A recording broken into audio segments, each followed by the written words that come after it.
Israel Adesanya versus Paulo Costa. What a cracker of a fight this is going to be. But from a psychology perspective, from a body language perspective, what can we take away from the press conference? What subtle signs are there that nobody's paying attention to? What little tells are lurking beneath the surface that could give us just that little more inkling, that little bit more of what's going on inside the head and the heart, which could present itself during the fight. So we're going to be looking at why this. But for you, historically, this. I think he's... This. What do you take out of those moments? 100%. And this could be all you need to know from a psychological perspective, a body language perspective, to truly understand what's going on inside their heads and the hearts that they might not be offering, but they're keeping inside. So welcome back to The Believer in Bruce. It's fight time. I've been gagging to do a video like this, bringing my skills to what I love, the fight game. UFC, boxing, that's where my focus is. That's where my passion and enjoyment is. And what I want to do here is just give a little overview of some of the subtleties, some of the little tells, the autonomous body actions that they've given away, that nobody else is talking about, to let you understand what may be going on inside the head. Who's more comfortable with the fight? Who thinks they're going to win? Who's got true conviction that can actually walk away victorious? All from the art of body language. Remember, if you're here watching this video and you're interested in psychology or body language to help you get that mental edge on yourself, but also your opponents, please take 2 seconds to subscribe below and give me a like to help the algorithm on YouTube. But yes, subscribe. It would be great if you like this content. Stick around for more future videos. So let's get into it then. All right. Now, the first thing what I want to do is introduce the behavioural baseline. This is what we're always talking about. Remember, everybody, you included, has got a behavioural baseline in any situation. And what we do from a body language perspective, from a coaching perspective, from a psychological perspective, is we observe if they do anything more or anything less. Because if they change the baseline, we want to find out why. And around that time when they changed the baseline, what was being said, what was being asked, what were they doing? If there's a lack of congruence, if their body language isn't matching up to what they're verbally saying, we're going to dig that little bit deeper. Now, it's interesting, the first bit of body language that I want to focus on here, because this is Dana White just introducing it. And you'll see Paulo Costa, he's moving the microphone backwards and forwards. There's a little bit of adrenaline there. He's just getting comfortable with the situation. That's not to say he's not comfortable being there. He's getting himself comfortable. There's a little bit of adrenaline pumping, which is why he's moving the mic backwards and forwards. Remember, biology doesn't lie. But what's really interesting for me is when Adesanya, in fact, it's not even when Adesanya gets asked a question, this is the interesting thing with body language, is that somebody's speaking to Dana and they're talking about, you know, Anderson Silva had some of the biggest fights in middleweight history. And you'll see at that point there, until this point, Adesanya has been very still. He looks very confident. He's very calm.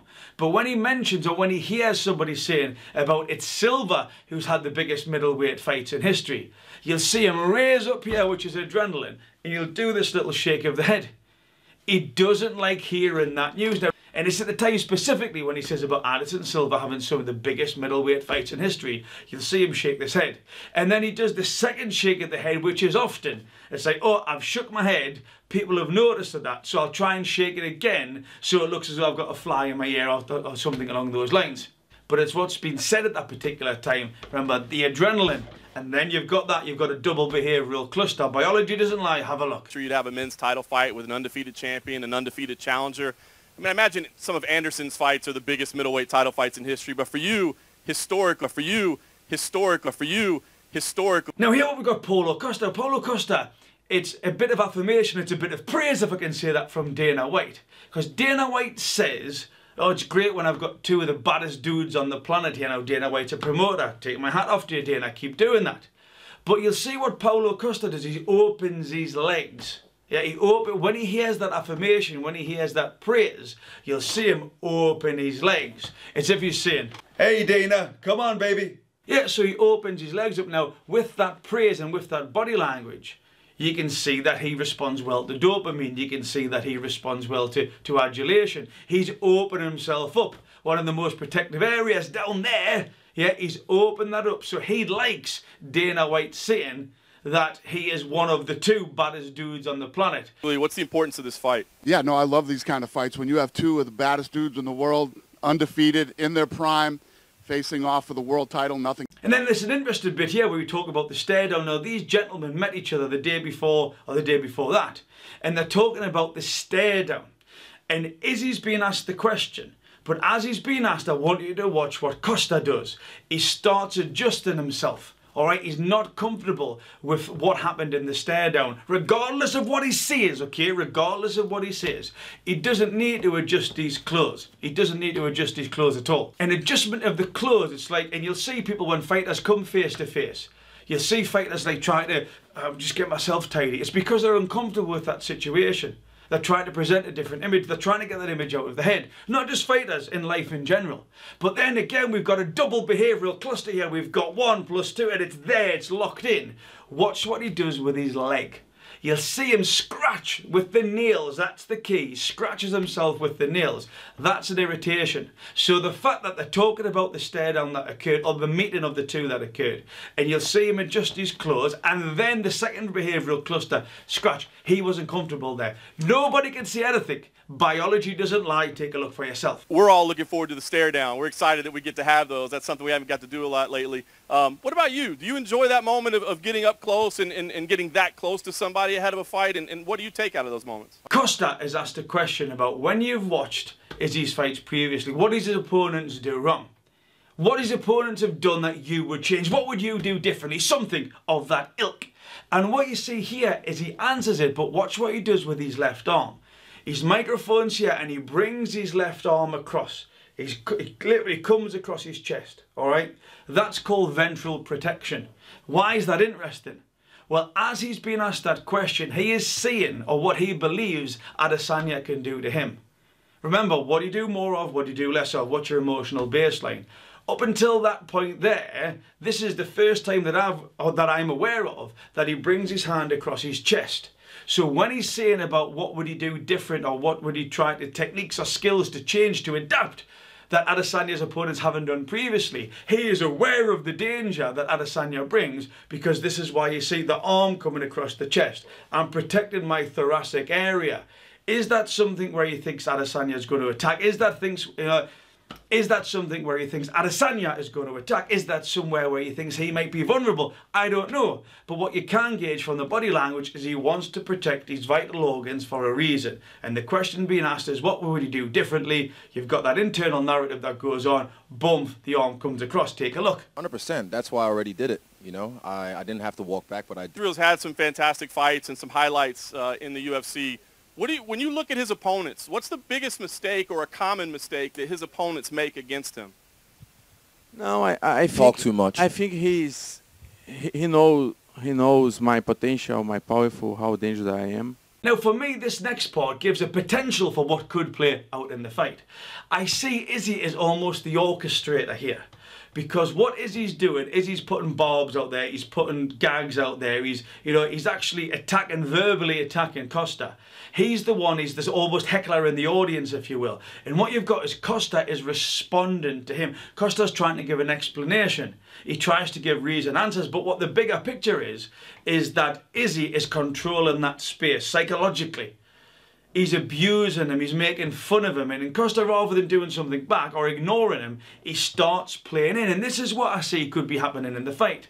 Costa has got to go to Izzy. He's got to try and take that belt off him. He's got to do what he does, which is come forward. And Izzy's like there with the matador. He's holding the flag, and he's just bringing Costa where he needs him. And it's interesting because that's what I think, or how the fight could play out, and that's what we see playing out from a verbalization, from a psychological perspective here. That Izzy is doing exactly the same in this press conference that I do believe he will do in the fight.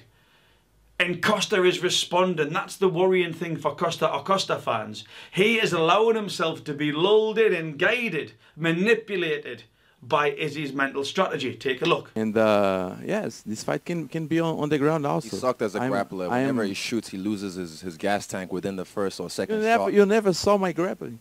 No one needs to see your grappling because you sucked. You were on tough on the floor. Say no, I gave my all. Like, you know, I give 100%. And then again, what we've got here is that Izzy's talking about the weight cut. He says, you know, a pound is quite a lot. You got 600 grams. You struggle with the weight cut, and he's going in on him about the weight cut. You know, you've never. I think you said the last time you tried to make it was when you were 16 years old and you were still on the juice. Something along those lines. But what you've got here is he's being unhelpful. He's bullying him.